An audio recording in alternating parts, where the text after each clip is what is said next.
ምንጊዜም ሚዲያ የዕለቱ ጉዳይ ከመጽሐፍት ገበታ፣ ከአድማጮች መድረክ መስታወት፣ የቅዳሜ ወጎችና የተወልደ እንግዳ መደበኛ ዝግጅቶቻችን ናቸው። 703 475 6309 ስልካችን፣ ምንጊዜም ሚዲያ @gmail.com የኢሜል አድራሻችን ነው። ሰብስክራይብ በማድረግ ቤተሰብ ይሁኑ። ምንጊዜም ኢትዮጵያ። ሰላም ጤና ይስጥልኝ። የምንጊዜም ሚዲያ ቤተሰቦች የካቲት 9 2018 ዓ.ም የዕለቱ ጉዳይ ፕሮግራማችን ጀምሯል። ከዓመት በፊት በዚህ ሳምንት ነበር የፖለቲካ ጉዳዮች ላይ ንቁ ተሳታፊ የሆኑ የአዲስ አበባ ወጣቶች ታፍነው መሰወራቸው የተሰማው። ገሚሱ ከቤቱ፣ ገሚሱ ከስራው ላይ፣ አንዳንዱ ከመንገድ ላይ ጭምር። ከነዚህ ወጣቶች መካከል የሰብስቤ ዓለሙ ባለቤት የሆነችውን ወይዘሮ ጸጋ አለምሰገድን አነጋግሬያለሁ። የወይዘሮ ጸጋን ቃለ መጠይቅ አቀርብላችሁና በመቀጠል ዛሬ ኢህአፓ በጉዳዩ ላይ ያወጣውን መግለጫ አስከትላለሁ። ርዕዮት ዓለሙ ነኝ። እንድትከታተሉን ጋብዛለሁ። በጣም እያመሰገንኩ። እስኪ ሰብስቤ መቼና ከየት እንደተያዘ በዕለቱ ስለተከናወኑ ነገሮች የምታውቂውን ንገሪን። እሺ፣ የተያዘው የካቲት 10 2017 ነው። 5 ሰዓት አካባቢ 5 ሰዓት ተኩል አካባቢ ሜክሲኮ አካባቢ ይመስለኛል። ሜክሲኮ ዋቢ ሸበሌ አካባቢ እና ወደ ስራ ቢሮ ሊሄድ ብሎ ነው የወጣው ከቤት እና ሸበሌ አካባቢ እንደተያዘ ነው እኔ ያለኝ ኢንፎርሜሽን። ከቤት ከወጣ በኋላ አልተገናኘንም። በቃ ስንፈልገው አድረን ምናምን በነጋታው ነው በህግ ጥላ ስር እንዳለ የሰማ ነው። ከዛ ማየት ችላችኋል የት ቦታ እንደሆነ በህግ ጥላ ስር ያለው? በፍጹም ያልገባንበት ያልሄድንበት ቦታ የለም። ያልጠየቅነው ፖሊስ ጣቢያ፣ ማረሚያ ቤት ያልጠየቅነው ያልሄድንበት የለም። የት እንዳለ ግን እስካሁን ይኸው አመት ሊሆነው ነው። ኦልሞስት አመት ሆኖታል። እስካሁን ድረስ የት እንዳለ የምናውቀው ነገር የለም። ሊኖሩ ይችላሉ የተባለው ፌዴራል ፖሊስ፣ ሜክሲኮ ፌዴራል ፖሊስ፣ ማዕከላዊ ቅሊንጦ የሚባል ቦታ፣ ቃሊቲ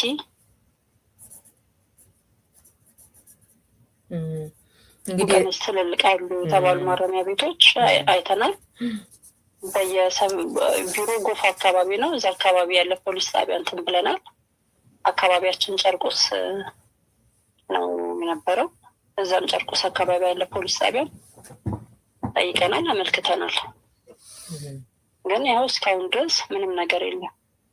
የምንሰማቸው የተለያዩ ጉዳዮች አሉ። ለምሳሌ ከየካቲት 8 ጀምሮ ያለፈው አመት ላይ የተለያየ ፓርቲ ምስረታ ላይ እንደዚህ የነበሩ ሰዎች እሱ ሊያሳስር የሚገባው ባይሆንም የነበሩ ወጣቶች እየታሰሩ እንደነበር እና ያው 1 አመት አሁን እንዳስቆጠሩ ከዚህ ጋር የተያያዘ ወይም ሌላ የምታስቢው ነገር አለ? የምታውቂው ነገር አለ?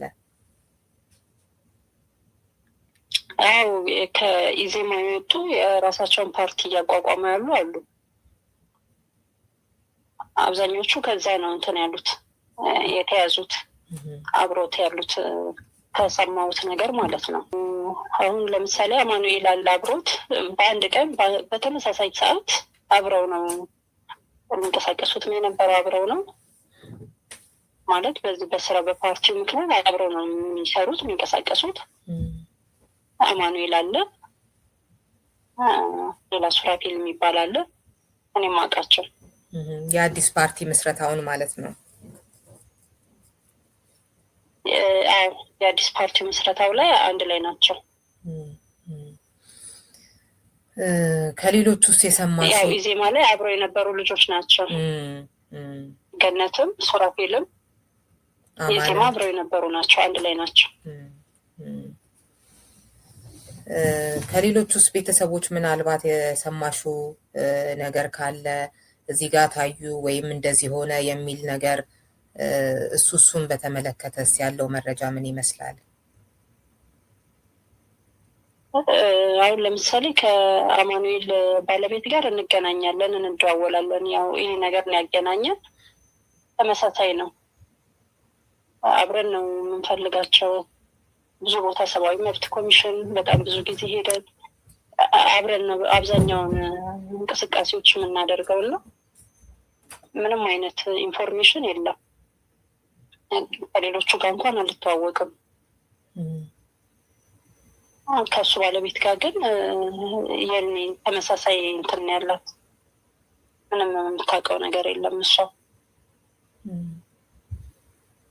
ጸጋ እንግዲህ እግዚአብሔር መልካሙን ያሰማሽ ማለት እፈልጋለሁ። ለአንቺም ሌሎች ቤተሰቦቻቸው ለተሰወሩባቸው ሁሉ እንደው ማስተላለፍ የምትፈልጊው መልእክት እንደዚሁም ጨመር የምትፈልጊው መረጃ ካለ መድረኩ ክፍት ነው። እኔ እንኳን ያው ከምንም በላይ ደህንነቱ በቃ በህይወት መኖሩን ባቅ ከምንም በላይ እሱም በሰማ ደስ ይለኛል። በቃ ልጆቼን በጣም ስቃይ ላይ ነው ያሉት። ምን ያህል ልጆች አሏቸው? እስኪ ስለነሱም ያሉበትን ሁኔታ ንገሪኝ። ሁለት ልጆች አሉኝ። ምን ደረጃ ላይ እንዳለ ምንም አያውቁም። እኔ የለም ክፍለ ሀገር ነው ለስራ ሄዶ ነው ያልኳቸው። ምን አይነት እድሜ? ጭንቀት፣ ምግብ አይበሉም። ሰውነታቸው በጣም ቀንሷል። ከአባታቸው ጋር የነበራቸው ግንኙነት በጣም የጠበቀ ነው የነበረው እና አሁን ያን ነገር አጥተው በቃ ልጆች ተጎድተዋል። በትምህርትም በጣም ደካማ ሆነዋል። ምግብ እየበሉልኝ አይደለም እና በጣም ከባድ ጊዜ ነው እያሳለፍኩኝ ያለሁት። እኔ ቃላት የለኝም። በጣም በጣም ያሳዝናል። ጸጋ፣ ምን አይነት የእድሜ ክልል ላይ የሚገኙ ናቸው ልጆቹ? 9 ዓመትና 7 ዓመት ናቸው። ሌላስ ምናልባት የስራ ጉዳይ ጋር በተያያዘ ሁለታችሁም ትሰሩ ነበር? እሱም ከሆነ የአንድ ሰው ሲጎድል እሱ የገባበትን ያለማወቅ የሚፈጥረው ጭንቀት እንዳለ ሆኖ ኢኮኖሚካሊ ደግሞ ያለውስ ነገር ምን ይመስላል? ወይም ደግሞ እሱ ብቻ ከሆነም ያው የበለጠ የሚፈጥረው ችግር ይታወቃል እና ስለ እሱም እስኪ መግለጽ የምትችይው ካለ። እኔ የራሴን ስራ ሰራ ነበረ። በአጋጣሚ በኮሪደር ልማት ምክንያት ቦታው ፈርሶ ቦታም አላገኘሁኝም። በመሀል ይሄ ነገር ተፈጠረ። አሁን እኔም ስራ ላይ አይደለሁም። ያው እሱ ነው የነበረው። ቤተሰብ ጋር ተጠግቼ ነው ያለሁት አሁን። ከእሱ መሰወር በኋላ ማለት ነው? አዎ። ምናልባት ከኑሮም ከበደኝ ቤተሰቦቼ ጋር ነው ተጠግቼ ያለሁት አሁን። ምናልባት ሰዎች ማገዝ ቢፈልጉ ሊያገኙሽ የሚችሉበት አድራሻ የተዘጋጀ አለ? ካለ በተጠቁሚ ነው። ይሄ ስልክ የኔ ስልክ ነው። በዚህ ስልክ ማግኘት ይችላል።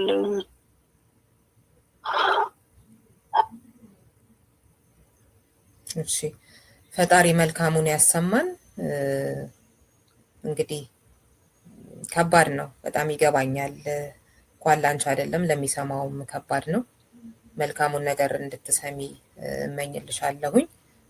መጨመር የምትፈልጊው የቀረ ነገር ካለ መድረኩ ክፍት ነው አሁንም። መጨምረው ነገር በቃ ድምፅ እንድትሆኗቸው ነው። አመት ሙሉ ምንም ያልሰማንበት ሁኔታ ላይ ነው ያለ ነው እና ቢያንስ ድምፅ እንድትሆኗቸው ነው በቃ።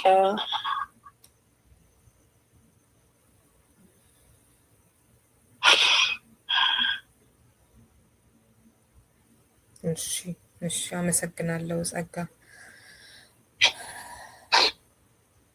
አመሰግናለሁ። አድማጭ ተመልካቾቻችን ከሰብስቤ አለሙ ባለቤት ጸጋ አለምሰገድ ጋር የነበረኝ ቆይታ ይህንን ይመስል ነበር። የሰብስቤን ቤተሰብ ለመደገፍ የምትፈልጉ አድማጮቻችን 0911729792 ስልክ ቁጥሯን ተጠቅማችሁ ማገዝ የምትችሉ ይሆናል። ለእነዚህ ቤተሰቦች ድምፅ በመሆን ያሉበት ሁኔታ እንዲታወቅ፣ ፍትህ እንዲበየን እንድታግዙ እጠይቃችኋለሁ። በመግቢያ እንደጠቀስኩላችሁ ኢህአፓ ዛሬ በዚሁ ጉዳይ ላይ ያወጣው መግለጫ አለ። እሱን አነብላችኋለሁ። በመንግስት የጸጥታ ኃይሎች ከየቤታቸው ተይዘው ከተወሰዱ በኋላ ደብዛቸው የጠፉ የአዲስ አበባ ወጣቶች አድራሻና ደህንነት አሳስቦናል። ከኢትዮጵያ ሕዝባዊ አብዮታዊ ፓርቲ ኢህአፓ የተሰጠ መግለጫ። በአሁኑ ወቅት በሀገራችን ኢትዮጵያ ዜጎች በሕግ ጥላ ስር የመጠበቅ መብታቸው ተጥሶ ከየቤታቸው በጸጥታ አካላት ከተወሰዱ በኋላ ያሉበት ሳይታወቅ ደብዛቸው የመጥፋቱ አሳሳቢ ክስተት ቀጥሏል። በተለይም ከአንድ ዓመት በፊት ከአዲስ አበባ ከተማ ተይዘው የተወሰዱ ወጣቶች እስካሁን ድረስ ያሉበት አድራሻና የደህንነት ሁኔታ አለመታወቁ ፓርቲያችንንና መላውን የኢትዮጵያ ሕዝብ እጅግ አሳስቧል። ከአንድ ዓመት በፊት በመንግስት የጸጥታ አካላት ሰብአዊ ክብርንና ሕግን በሚጥስ መልኩ ከየቤታቸው ተይዘው ከተወሰዱት ውስጥ ገነት አራጌ፣ ሰብስቤ ዓለሙ፣ ሱራፌል፣ አማኑኤል እና ሌሎች በርካታ ወጣቶች ያሉበት ሁኔታ እስካሁን ድረስ ለቤተሰቦቻቸውም ሆነ ለሕዝብ ግልጽ አይደለም። ፓርቲያችን ኢህአፓ ዜጎች በወንጀል ተጠርጥረው በፖሊስ ቁጥጥር ስር የመዋል ሂደትን በራሱ አይቃወምም። ነገር ግን ማንኛውም በወንጀል የተጠረጠረ ዜጋ ካያያዙ ጀምሮ ምርመራ በሚደረግበት ወቅት ሰብአዊ ክብሩና ደህንነቱ የመጠበቅ መብት እንዳለው በጽኑ ያምናል። ይህ መብት በሀገሪቱ ሕግም በግልጽ ተደንግጓል። ሆኖም ግን በብልጽግና አስተዳደር ስር እነዚህን መሰረታዊ መብቶች እንዲከበሩ መጠየቅ እንደ ቅንጦት መቆጠር ከጀመረ ዓመታት አልፈዋል። ዜጎችን አፍኖ ወስዶ ለፍትህ ተቋማት ሳያቀርቡ ከዓመት በላይ ደብዛቸውን ማጥፋት ግልጽ ወንጀልና የሕግ ልዕልናን መናቅ ነው። ይህ ድርጊት ቤተሰቦቻቸውን ብቻ ሳይሆን ሕግና ስርዓት እንዲከበር የሚሻውን ዜጋ ሁሉ በእጅጉ የሚያስቆጣ ኢሰብአዊ ተግባር ነው። በመሆኑም አንድ ደብዛቸው ከጠፋ ዓመት ያለፋቸው እነዚህ ዜጎች ያሉበት አድራሻና አጠቃላይ የደህንነት ሁኔታቸውን መንግስት በአስቸኳይ ለሕዝብና ለቤተሰቦቻቸው እንዲያሳውቅ፣ ሁለት የታገቱት ወጣቶች የተጠረጠሩበት ጉዳይ ካለ ጉዳያቸው በአስቸኳይ ተጣርቶ ወደ መደበኛ የፍትህ ተቋማት እንዲቀርቡ፣ ሶስት በማንነታቸውና በፖለቲካ አመለካከታቸው ምክንያት በየእስር ቤቱ ታስረው የሚገኙ ፖለቲከኞች፣ ጋዜጠኞች፣ የሰብአዊ መብት ተሟጋቾች፣ የማህበረሰብ አንቂዎች እና በሺዎች የሚቆጠሩ ንጹሐን ዜጎች ያለምንም ቅድመ ሁኔታ እንዲፈቱ። አራት መንግስት ዜጎችን በማንነታቸውና በፖለቲካ አመለካከታቸው ለይቶ ማሳደዱን፣ ማፈኑንና ማሰሩን እንዲሁም መሰል የመብት ጥሰቶችን መፈጸሙን እንዲያቆም ኢህአፓ በጥብቅ ያሳስባል። በመጨረሻም የኢትዮጵያ ሕዝብ የወጣቶቹ ደህንነት ታውቆ ፍትህ እስኪያገኙ ድረስ መላው የኢትዮጵያ ሕዝብ ድምፁን በአንድነት እንዲያሰማ ኢህአፓ አበክሮ ይጠይቃል። የዜጎችን ሰብአዊ መብት መጣስ ይብቃ። የኢትዮጵያ ሕዝባዊ አብዮታዊ ፓርቲ ኢህአፓ የካቲት 9 ቀን 2018 ዓ.ም። ፕሮግራሙን አዘጋጅቼ ያቀረብኩላችሁ ሪዮት አለሙ ነበርኩ። በሌላ ፕሮግራም በሌላ ርዕሰ ጉዳይና ከሌላ እንግዳ ጋር እንገናኛለን። ሰላም ሁኑ። ምንጊዜም ሚዲያ የዕለቱ ጉዳይ ከመጽሐፍት ገበታ፣ ከአድማጮች መድረክ መስታወት፣ የቅዳሜ ወጎችና የተወልደ እንግዳ መደበኛ ዝግጅቶቻችን ናቸው። 703 475 6309 ስልካችን፣ ምንጊዜም ሚዲያ @gmail.com የኢሜል አድራሻችን ነው። ሰብስክራይብ በማድረግ ቤተሰብ ይሁኑ። ምንጊዜም ኢትዮጵያ።